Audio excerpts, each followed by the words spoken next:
Our buddy Ice Cube, he's facing some backlash during this whole election. He is under fire after a senior advisor to President Trump revealed this week that the hip hop artist has been collaborating with the president on his quote unquote promise to Black America.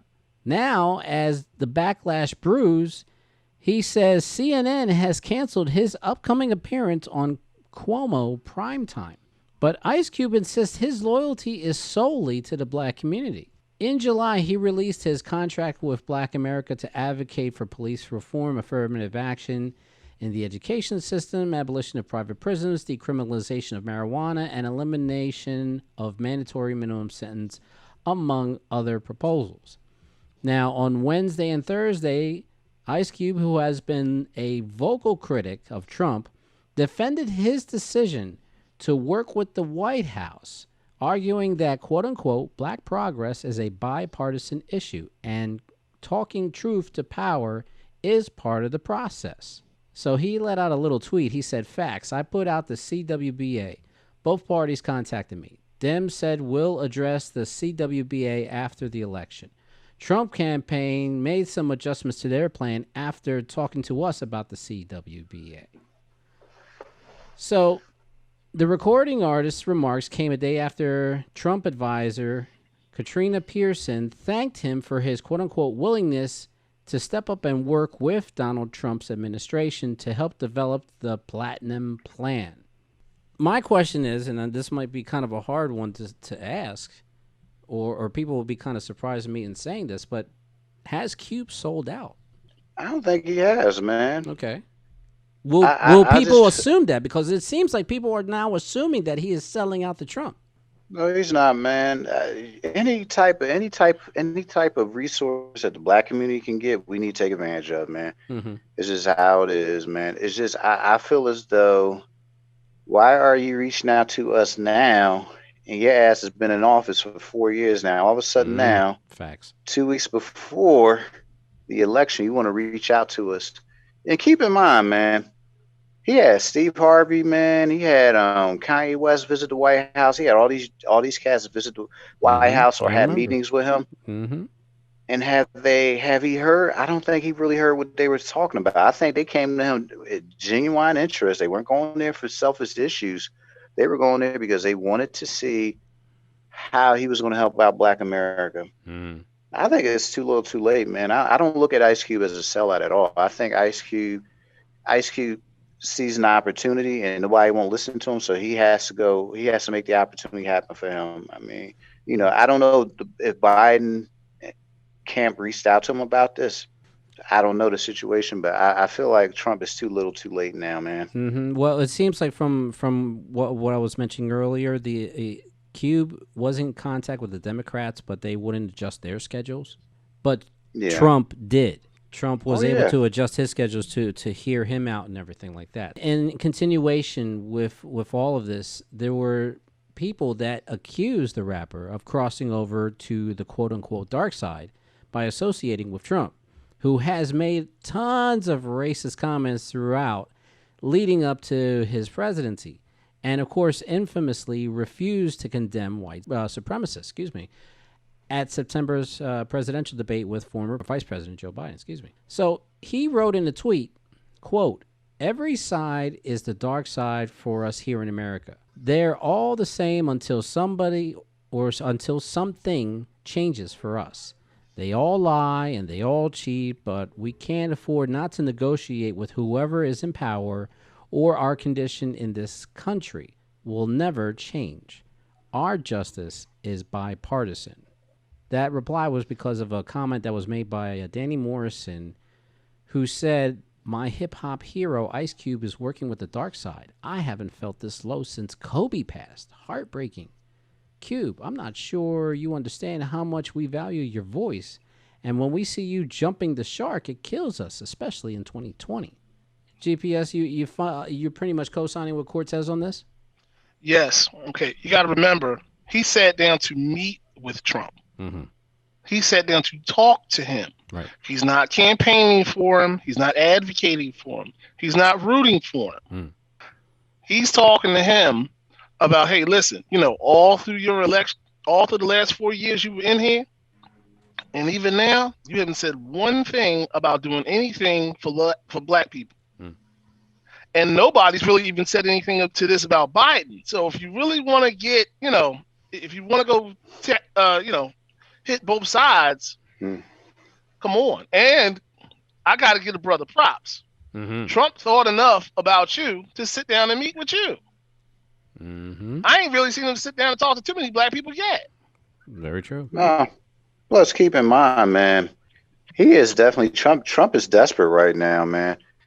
I feel as though, man, if there's any line of communication that we can make, man, make an effort of it. But the problem is, it's just like, I understand you want to sit down and talk, but it's like, if I talk with you, are you going to try to be more active about making this plan work? Because we can come up with a list of demands. We come up with a list of demands for Trump, but is Trump going to follow through with them, man? Yeah. And that's the problem, man. He has not. He has not, and he feels as though, just like Pence, and it is weird when Pence had that debate with Harris, man, that made me realize Pence was the face of conservative white folk.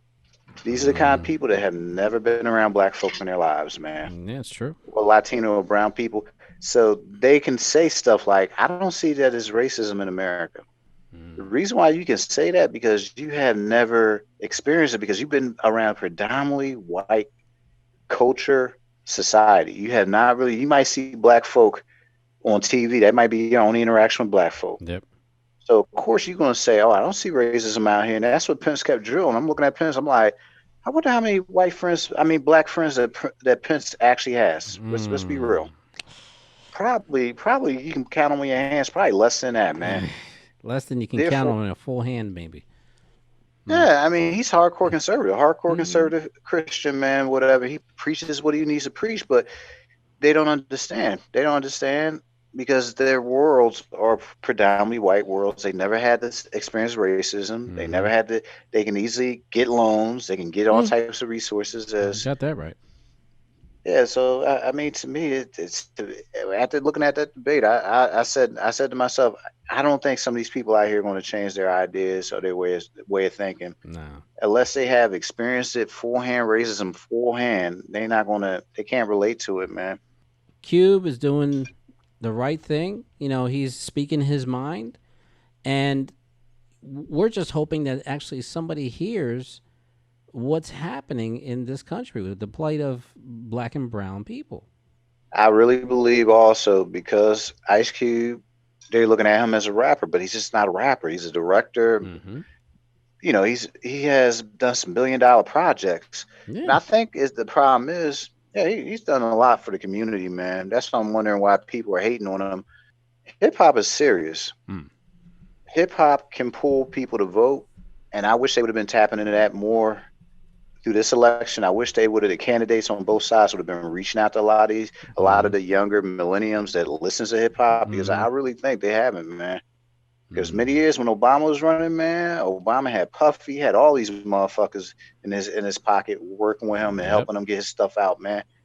I don't see any of that right now. I think Biden and them tried it, but the problem is they went to the millennials. The first people they ran to was Cardi B to try to draw in that vote. Well, that's fine, but there are people taking care of those millennials. That's us. So you should have reached, while you were talking to Cardi B, you should have reached back and grabbed somebody like Cube. Hell, you should have grabbed Public Enemy. You should have grabbed anybody in the South.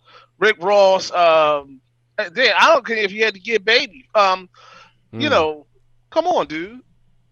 Are you really? And then, part of the problem with this thing is, you hear bits and pieces about other speeches that Biden gives, and you really wonder, Come on, Joe. Is he really going to represent, is he really? I mean, are you really serious? I don't know. Yeah. I mean, there was a speech he was giving about, oh man, they cut into the middle of it, and he was talking about how he didn't care if children were raised up without fathers or mothers, or they come from broken homes, they don't have the right to act crazy all in the street and blah blah blah blah blah blah. Right. And when you think about that one line, you know we kind of talking about the hood. Oh yeah. Kind Yeah. of. No, Not he just, is. but He is, man. you know, what do you have in mind for these people? Because some of them really do need some help. True. Not jail, help. Mm-hmm. There's going to be an interesting 14 days. Times, I don't even want to say what could happen next. I just really don't. It's because it's going to be so far out there. It is, man. It's because you don't know what's going to happen if Trump wins. You don't know what's going to happen if Biden wins. I just brace myself, man, that it's going to be quite an interesting time in history. It's going to be an interesting time in these next 2 weeks. So I would say, people, you better stock up on your food, stock up on some masks and gloves, stock up on that toilet paper, because our asses are on the line. But even more than that, stock up at your local liquor stores, because it's going to be what did they say when the airplanes are coming to the new airports? We're approaching for landing. We're at 2 weeks and we're approaching landing right now. So let's cross our fingers and hope everybody does what I did today and what these gentlemen are going to do before Election Day, and that is go out and vote.